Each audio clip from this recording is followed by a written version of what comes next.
प्रसन्नतां समावाप्तुं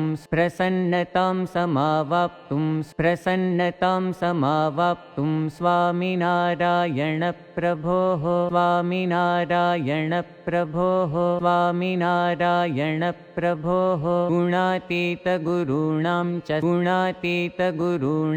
गुणातीतगुरूणां च सत्सङ्गमाश्रयेत्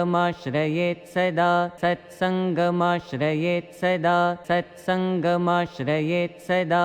प्रसन्नतां समावाप्तुं स्वामिनारायण प्रभोः गुणातीतगुरूणां च सत्सङ्गमाश्रयेत् सदा प्रसन्नतां समावाप्तुं स्वामिनारायण प्रभोः गुणातीतगुरूणां च सत्सङ्गमाश्रयेत् सदा प्रसन्नतां समावाप्तुं स्वामिनारायण प्रभोः गुणातीतगुरूणां च सत्सङ्गमाश्रयेत् सदा